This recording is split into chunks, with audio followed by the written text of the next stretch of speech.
Okay, so next up in the alphabet, end-to-end processes where real money hides. These are the process flows that run every business, and almost always there is something leaking.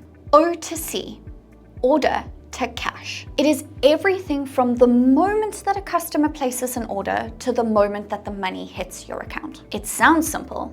It never is. This is actually where process mining finds some of its biggest wins. I to C, invoice to cash. Now, this is more of a slice of O2C, specifically from the moment that you send an invoice to the moment that it's paid. Late payments are expensive, and bottlenecks are almost always invisible until you mine the process. P2P, procure to pay, also can be called purchase to pay. It is the full life cycle of purchasing something, raising the request, getting the approval, placing the order, receiving the order, and paying for it. So lots of steps, and that means lots can go wrong. S to P, source to pay. This process zooms out a bit further.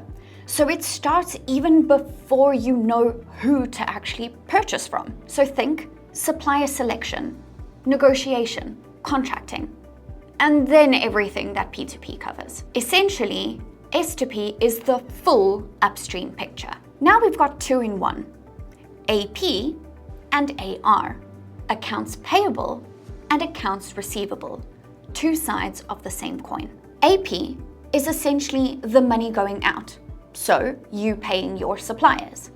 AR is the money coming in, receiving money from your customers. Process mining on AP catches duplicate payments and maverick spend, whereas process mining on AR identifies the invoices that are quietly aging into bad debt. R to R, record to receipt. This is the financial close process. Collecting data, reconciling accounts, and producing reports that leadership and regulators actually need. It runs every month, and it's almost always slower than it should be. L to C, lead to cash. This is the commercial end to end, from the time that the prospect raises their hand all the way through to the invoice being paid. So think sales, contracts, billing, and delivery.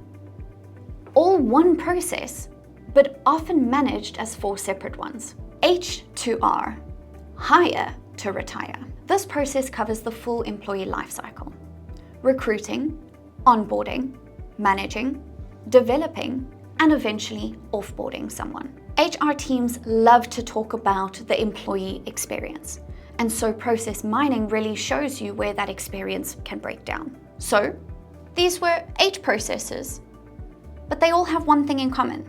They run on data that is already sitting in your systems. Next episode, where does the data actually come from? ERP, CRM, a lot more to come in the next videos. If you don't want to miss anything, like the video, subscribe on YouTube, and enable notifications to see our future videos.